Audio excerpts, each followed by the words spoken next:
challenge, a major hurdle.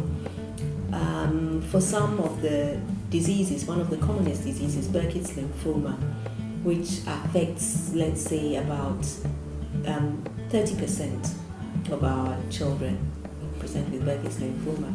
And to treat that over a 3-month period might cost just about $500, but that's a huge amount of money for the average, Ghanaian. And so finance is a problem because childhood cancer treatment is not covered under our National Health Insurance scheme. Other diseases are, surprisingly, breast cancer is and cervical cancer is, but childhood cancer, which has a much better prognosis, isn't.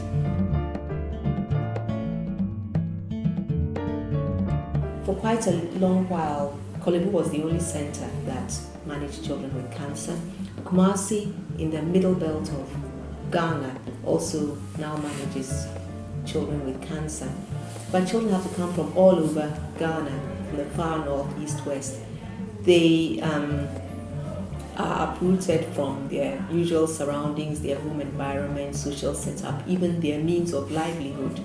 They can't, continue with that, and they have to come and stay with a child maybe for months on end near Accra.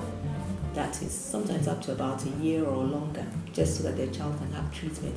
So it's not surprising, and one of our other big challenges is that quite a number of children abandon treatment. That is, they get 1 or 2 cycles of treatment. Once the parents realize they're getting better, they just hope that maybe that's the end of it, and maybe for reasons which we can't blame them, because they might not have enough funds, etc. They have other children too and other family commitments. They leave and the children don't come back again. In some cases they do come back, but it's too late and we can't do much for them. When you want to treat childhood cancer effectively, some of the drugs we need to give could be quite toxic, and you need very good supportive care, ready availability of blood products, and suitable antibiotics, etc.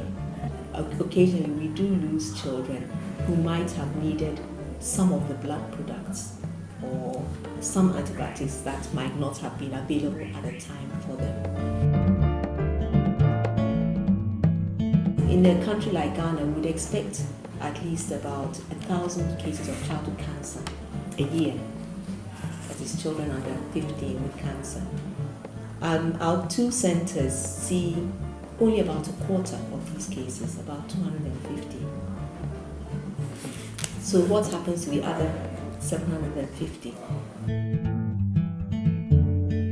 There are certain things that people will say is not meant for the hospital, things that they've never seen before, like a child with an unusual swelling that's growing so rapidly. They'll think it's something to do with some spiritual something or the other, and there's a lot of that around. So they'll go to either a fetish priest. So our other big challenge is creating awareness so that the children will be identified and brought in. We came up with posters which are quite graphic, but I suppose a huge proportion of our population is illiterate, so pictures speak better to them than words as such.